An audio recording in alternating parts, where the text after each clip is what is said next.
Okay, welcome back for our virtual Hope for the Holidays support group. My name's Mandy. I'm a social worker out of the Lapine office. And my name is Felicia Comfort. I'm a social worker in the Bend office. So, for our group, just to reiterate our group goals, this is to provide educational information on the grieving process and to assist people in developing coping and adapting skills when you're grieving and you're dealing with loss. These videos are about 15 minutes long. There's no fee to stream the videos, and us as social workers are qualified heart and home staff that are facilitating this group. So, thank you for coming back and joining us. So today, session 3, we've kind of hit on this, but we're really just going to delve into it more.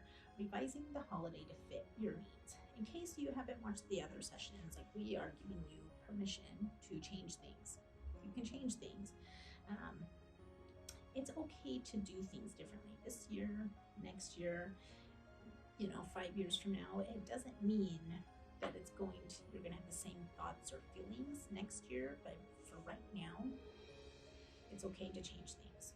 So we're going to go over a handout about anniversaries and special dates and remembering them. Yeah, anniversaries often create an emotional bond between two people and can be acknowledged weekly, monthly, or annually as meaningful dates are remembered and shared. Anniversaries can also conjure up a deep emotional impact for the bereaved. It could be the anniversary of your first kiss, of your first date, um, when you first laid eyes on that person. Different dates have different meaning for us, and it is important to honor those if they're important to you.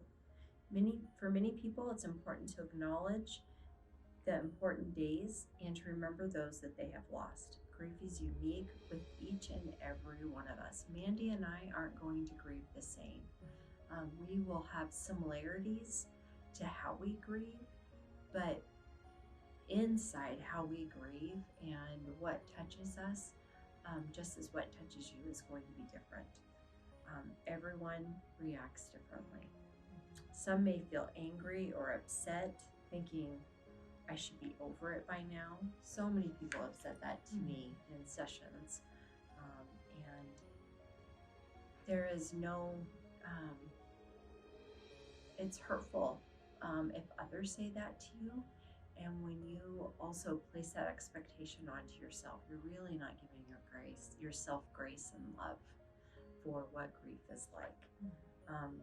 We have several different ideas or ways to remember loved ones that we're going to discuss today. So this first one here talks about reminiscing and telling your favorite stories or memories about the person who is gone. They've died, they've left your life. So this reminiscing and telling stories, this might bring up, it's very possible it can bring up a flood of emotions, and you could tell the story today and have a different response when you tell the story tomorrow. Absolutely. Or you tell different people the story, you could have a different response. I mean, there's all sorts of different factors, but ultimately, reminiscing, telling a story about somebody, for maybe just a general one or one related to that date, can be cathartic. It can feel good. It might feel good to journal that, journal about that memory. Very much. I had someone who I was doing bereavement support, and they actually put a book together of pictures and stories about the different pictures. And not all of those stories were positive ones, but it was important for that person to be able to put their story out there. Most of it was so much love and adventures together, but it was a very authentic piece of where he was at. And all these stories and pictures of the loved one that made such a difference to him. And then he made copies and he shared that with lots and lots of family members. That's a great idea. Yeah, and even those family members, not everyone even received it the same way. So it was really interesting to just kind of work through that and process that it really is different for each person. So it's a great one. And that writing kind of ties into like maybe getting a basket or a jar with pieces of paper and write down memories of your loved one on there and invite others to do the same. It can be helpful when you're feeling down or sad to go and grab that. You don't have to search your memory for a good story, or it might be nice to hear someone else's view or experience of your loved one. So this can be it can be a fun thing. Yeah. And kind of to tie in with that too is putting up photos of family members to remember. That's kind of a double-edged sword. I've had bereaved feel like they cannot have up photos and put them away for a while. And I think that that's really honoring where you're at, because sometimes you just need that space and time. And then you can bring out those photos at another time. I had a patient one time that would put up at each of the different holidays. Her husband had passed quite a long time before, and she would put up like a Valentine that he had given her, or a picture of him on Valentine's Day, and just cute. these little traditions or different ways to remember the loved one. And so it really is very individual.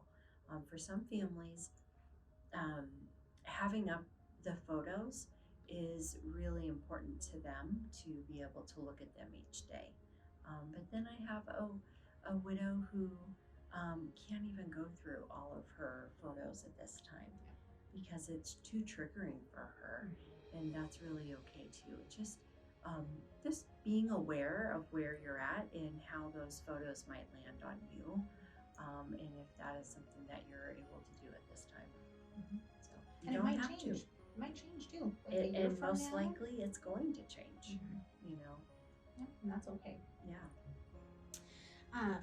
And so something else that you could do on special days, like a birthday or a holiday, special event, a special day, you could buy a gift and donate it to someone in need, or make a donation to a charity in your loved one's name. If you're used to always giving them a gift on this holiday or this event or whatever it is, maybe that's a way to give that love, because it's oftentimes what grief is. It's the love that you can't give to that person anymore. So maybe you give that love a different way, channel that energy into something else.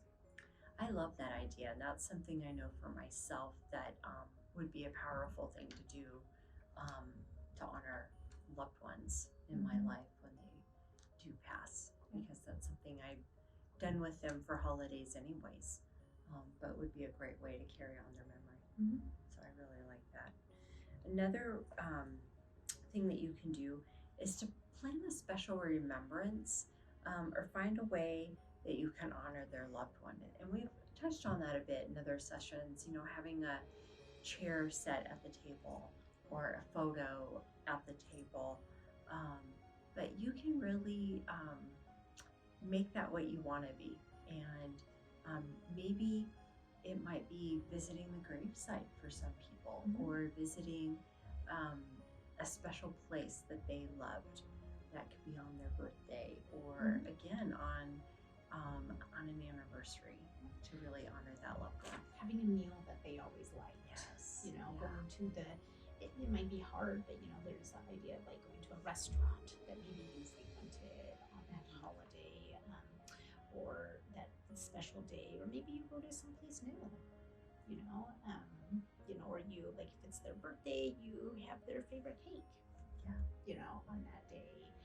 You can make it as big or as little as you want to, and you don't have to do anything, but these are ideas, like, if you want to. It could be something as simple as wearing their favorite color that day. I mean, it really is as simple or as big as you want to make it. We kind of talked about this already, the new tradition. You can celebrate at the same place or at a different place. It's up to you. You have control. You have the power to make the decision of where you want to go. Yeah. And along with that is making a toast, or saying a prayer or a blessing to start a meal in honor of that loved one. That can be just something very in the moment, and even spur of the moment that you decide to do. If your loved one had a poem or short story or music that they enjoyed and listening to it makes you feel closer, or maybe they didn't enjoy it. Maybe it's just something that when you read it or you hear it, you feel closer to them. That can be something that's very therapeutic for you in that moment. Yeah, and I think music is something that is so powerful. I know for myself, there are things that I'll listen to on a loved one's anniversary, and it does make me feel closer to them. It really does. Another thing that we can do, and I've even done this myself, is you can write a letter or a journal, write in a journal to a loved one to express your feelings. Maybe it's the anniversary of their passing, and you can write a letter or just talking about what happened in your year that you want to share with them. Maybe it's the birth of a child, or um, a new job, or you've moved, but things that you would love for that person to know. That's a great idea. I like that. That's beautiful. And you can keep it. Some people will then burn it. Um, and, it's really what you feel like you need to do for yourself around that. So these are just a few different ideas. They're pretty broad. You can make them very specific to you and your situation. You might even, know somebody else who's lost a loved one. Maybe ask them, what do you do? Maybe you brainstorm with them.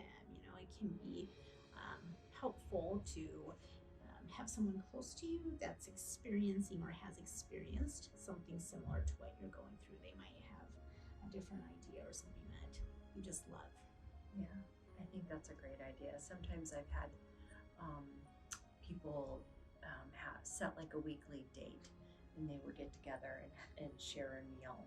And they have the commonality of losing a spouse, and that can be really helpful, especially during these holidays and anniversaries and things that come up.